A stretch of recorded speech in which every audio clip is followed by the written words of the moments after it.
चला तर आज आपण बनवूया पारंपरिक पद्धतीने बनवला जाणारा गुळांबा। तर यालाच काही जण मोरांबा सुद्धा बोलतात। तर अगदी रसरशीत सुमधुर असा हा आपण गुळांबा बनवून घेणार आहोत।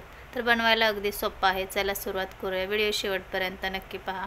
तर इथे मी एक कैरी घेतलेली आहे। आता ही पाण्यामध्ये 15 ते 20 मिनिट अशीच कैरी ठेवून घ्यायची आहे। याने काय होतं की कैरीमध्ये जो गरमपणा असतो तो कमी होतो आणि कैरीचा चिकही सर्व निघून जातो। तर इथे मी 15 ते 20 मिनिट कैरी ही ठेवून घेतलेली, तोपर्यंत गूळ बारीक करून घेतलाय। तर आता आपण कैरी स्वच्छ धुवून घेऊया। तर वर्षभर जर तुम्हाला गुळांबा टिकवून ठेवायचा असेल तर खूप काही छोट्या छोट्या गोष्टी आहेत त्या आपल्याला फॉलो कराव्या लागतील। तर इथे आता हे सर्व कैरी धुवून घेतली आहे। तुम्ही व्हिडिओ शेवटपर्यंत पहा म्हणजे तुम्हाला सर्व टिप्स समजतील। आता हे आपण कैरी व्यवस्थित कॉटनच्या कापडाने स्वच्छ पुसून घ्यायची आहे। आता इथून पुढे आपल्याला गुळांबा बनवताना अजिबात पाण्याचा स्पर्श झाला नाही पाहिजे। पाण्याचं काहीच याच्यामध्ये हात लागता कामा नये। त्यामुळे आपण जी भांडे वापरणार आहोत, पिलर असो ताट असो, स्वच्छ असायला हवं, पाणी नको त्याला असं हवंय। तर इथे आता आपण फिलरने याची सर्व साल काढून घेतली आहे। हे पहा, अशा पद्धतीने इझिली याची साल सर्व पिलरने निघली जाते। आता ही जी किसणी असते मोठ्या साईजची, त्याने आपण एकदम लच्छेदार असा किस करून घेऊया। तर कैरी किसताना अशी उभी पकडायची आहे आणि सरळ शेवटपर्यंत कैरी सरकून घ्यायची आहे।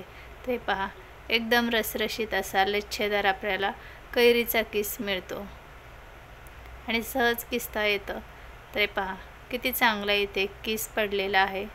एकदम लच्छेदार असा किस तयार झाला आहे। तर सर्व कैरी मी अशीच सेम किसून घेणार आहे।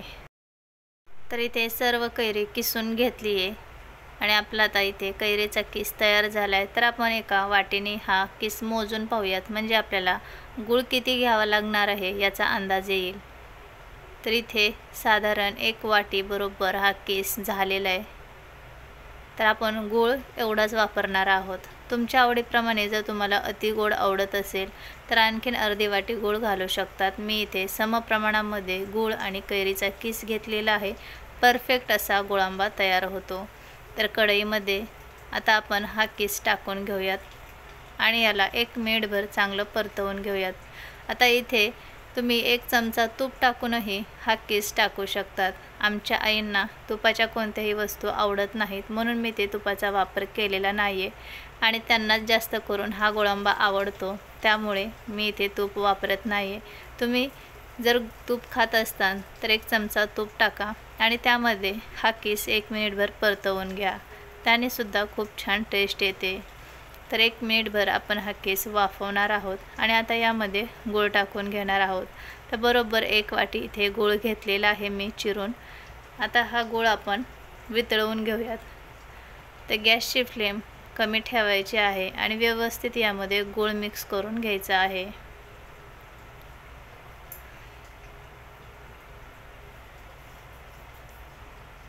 तर आता इथे गुळामुळे या कैरीच्या किसाला पाणी सुटेल। आपण त्या पाण्यामध्येच हा किस शिजवून घेणार आहोत। तर इथे मी अगदी चिमूटभर मीठ टाकून घेतले। आता हे आपण मिक्स करून घेऊयात। तर जसा जसा गूळ इथे मेल्ट होईल तसं तसं गुळाला पाणी सुटेल। तिथे पाहू शकतात अगदी 2 मिनिटांमध्ये इथे गूळ चांगला वितळतोय। आता आपण हे सतत मिक्स करत राहायचे। बनवायलाही हा गुळांबा खूप सोपा आहे आणि खायला तर अगदी यम्मी लागतो। तर या उन्हाळ्यामध्ये नक्कीच तुम्ही कैरीपासून असा गुळांबा बनवू शकतात। तर आता आपण इथे हे सर्व मिक्स करत राहूयात। गूळ चांगला वितळत आहे। तर पाहू शकतात छान याचा सुगंध येतोय। तर सतत आपल्याला हे हलवत राहायचे। तर पाहू शकतात इथे चांगलं गुळाला पाणी सुटले। आता या गुळामध्ये जसं जसं हा गूळ आटेल तसं तसं आपली कैरीसुद्धा शिजणार आहे। तर इथे मी पाव चमचा वेलची पावडर टाकून घेतली आहे आणि इथे 2 लवंगा घेतल्यात त्या टाकून घेतलेल्या आहेत। लवंगा नसतील तर दालचिनीचा एखादा तुकडा टाकला तरीही चालेल. याचा स्वाद खूप छान लागतो दालचीन आणि लवंगाचा. तर नक्कीच गुळांबा बनवताना हे दोन्ही पदार्थ तुम्ही टाकू शकतात किंवा एकही टाकलात तरीही चालेल. तर आता आपल्या इथे गुळांबा तयार होत चालला आहे. गूळ व्यवस्थित आटत चाललेला आहे. तर एक तारी हा आपला मोरांबा गुळांबा दोन्हीसुद्धा आपण याला बोलू शकतो. तर तोंडामध्ये कधी गुळांबा तर कधी मोरांबा असं नाव येतं. तर इथे आता पाहू शकतात व्यवस्थित हा शिजत आलेला आहे आणि एक तारी पाक याचा होत चाललेला आहे. जोपर्यंत गूळ व्यवस्थित मेल्ट होत नाही आणि हे असं जामसारखं याला टेक्स्चर येत नाही तोपर्यंत आपल्याला हे शिजवून घ्यायचे.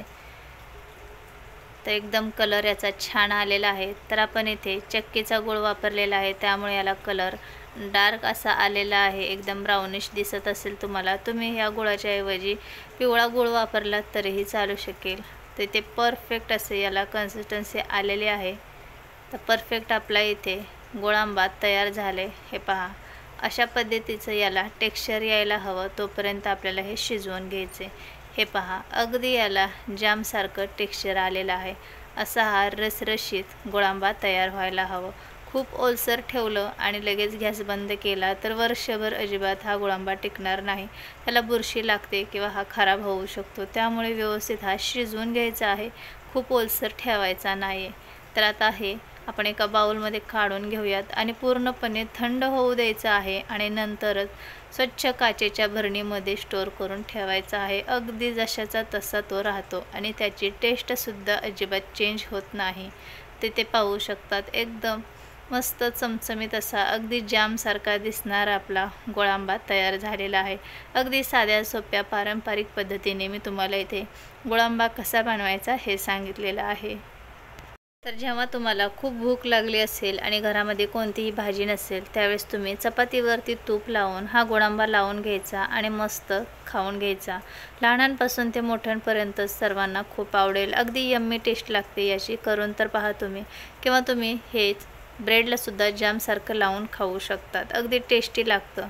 तर अशा पद्धतीने आपण साधी सोपी गुळांब्याची रेसिपी पाहिलेली आहे. माझे व्हिडिओ आवडत असतील तर चॅनलला सबस्क्राईब, लाईक, कमेंट, शेअर करा आणि शेजारी असणाऱ्या बेल आयकॉनवर क्लिक करा. याने काय होईल की तुम्ही कोणतीच रेसिपी मिस करणार नाही. प्रत्येक वेळेस तुम्हाला रेसिपीचं नोटिफिकेशन मिळेल. तुम्हाला जर काही समजलं नसेल या रेसिपीमध्ये तर नक्कीच तुम्ही कमेंटमध्ये विचारू शकता. आपण भेटूया पुढच्या रेसिपीमध्ये. Bye bye.